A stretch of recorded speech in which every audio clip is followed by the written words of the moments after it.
This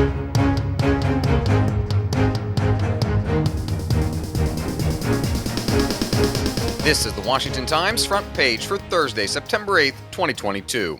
Thanks for joining us. I'm George Gerbo. A federal judge has ordered select officials to answer for the government's suspected efforts to censor social media platforms. Ryan Lovelace reports Judge Terry Doughty rejected the Biden administration's assertion of executive privilege to shield government officials from questions and records requests in a lawsuit in the U.S. District Court for the Western District of Louisiana. The top officials have 21 days from Tuesday's order to answer questions from Missouri's and Louisiana's attorneys general, who took the federal government to court to obtain the records. An FBI whistleblower has told the House Judiciary Committee that he witnessed the Bureau's deputy director violating security policies and putting classified information at risk. Kerry Pickett reports the special agent told lawmakers that Paul Abate, who oversees all FBI domestic and international investigative and intelligence activities, used his smartphone in a SCIF, a sensitive compartmented information facility.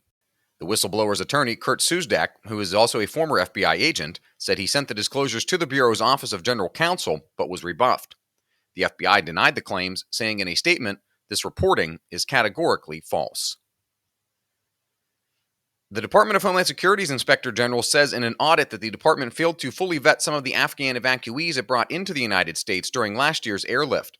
Stephen Dinan reports the audit said the evacuation was constructed so hastily that the department wrote procedures on the fly, with screening decisions made on an ad hoc basis.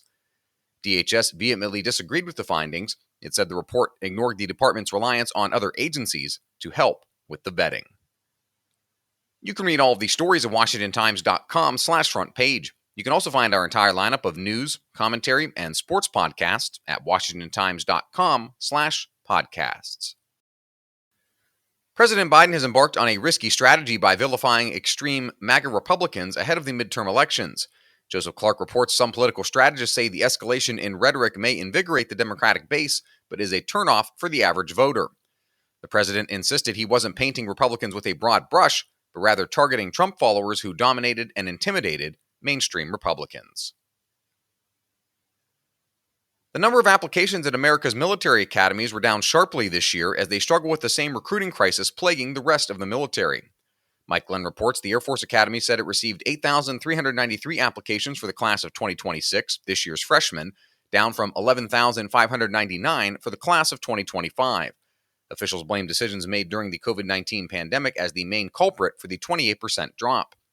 The U.S. Military Academy at West Point received 12,589 applications for its freshman class, down 10% from 13,984 from last year's freshman class. West Point officials said they weren't concerned about what they called a nominal drop-off in applications, also citing the pandemic for most of the decline.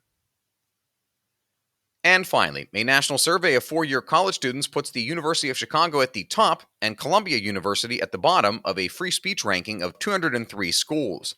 Sean Salai reports the nonpartisan Foundation for Individual Rights and Expression and the academic research firm College Pulse conducted the ranking, polling more than 44,000 students nationwide. After the private University of Chicago, four public schools rounded out the top five: Kansas State, Purdue, Mississippi State, and Oklahoma State. The bottom five colleges are all private schools. Besides Columbia, they include Georgetown and Penn. Find all of today's front page stories at WashingtonTimes.com/front page or on the Washington Times app, and find us wherever you get your podcasts. Just search Washington Times in any major podcast app. You can also find us on Twitter and Instagram at Wash Times for breaking news, sports, commentary, and more. For the Washington Times, I'm George Gerbo.